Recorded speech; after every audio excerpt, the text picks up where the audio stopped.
ആദ്യം PS മൊത്തത്തിൽ Suresh PS എടോ സുരേഷ് PS ആണോ PS സുരേഷ് ആണോ? സാറ് നോക്കി വട്ടത്തിൽ എഴുതുമ്പോ സുരേഷ് PS സുരേഷ് അതെ, ആദ്യം ഒരു CIDക്ക് വേണ്ടത് അക്ഷരസ്ഫുടതയാണ്.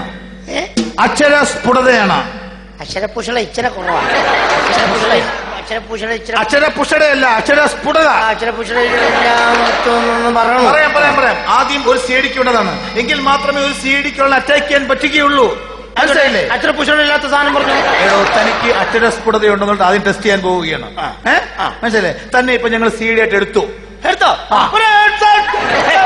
തന്റെ പേരിപ്പോൾ CID നെട്ടൂരാൻ. എന്റെ പേര് സുരേഷ്. ഇപ്പോ താൻ CID നെട്ടൂരാനാണ്. സിനിമയിലൊക്കെ കാണുന്ന പോലെ മോഹൻലാലൊക്കെ സിനിമയിലൊക്കെ CID നെട്ടൂരാൻ. മനസ്സിലായില്ലേ? അപ്പോൾ താൻ ഒരു ഭയങ്കരമായ ഭീകരനെ ഓടിച്ചിട്ട് പിടിച്ചിട്ട് അയാൾ തന്റെ മുമ്പിൽ നിൽക്കുകയാണ്. ഇവിടെ നിൽപ്പുണ്ടയാൾ. ഭീകരൻ ഒരു കൊച്ചെന്തൊരു കിത്താവും വെച്ചോണ്ടിരിക്കുന്നത്. സങ്കല്പത്തില് അവിടെ ഉണ്ട്. ആയിക്കോട്ടെ. മനസ്സിലായില്ലേ? അപ്പോൾ താൻ ഒരു CIDയുടെ ഗാംഭീര്യത്തോടെ ഗൗരവത്തോടു കൂടി ഇങ്ങനെ വന്ന് പറയണം അയാളോട്. CID കേട്ടോ.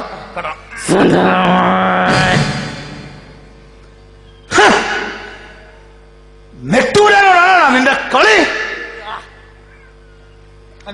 പറഞ്ഞേ. അതായത് ഇയാളോട് നിൽക്കുന്നു, താൻ CID ആണ്. അപ്പോൾ ഇങ്ങനെ ഒന്ന് പറയണം.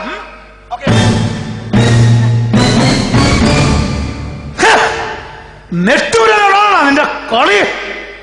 ഇത് ഞാൻ പറയണം. ഈ നിൽക്കുന്ന വില്ലിനോട് ഞാൻ പറയണം. ഇങ്ങനെ ഈ പറഞ്ഞ അക്ഷരസ്ഫുടത പരീക്ഷിക്കാൻ വേണ്ടിയാണ്. അക്ഷരപുഷ ചെയ്താ പോരെ? അതെ. ഓക്കെ.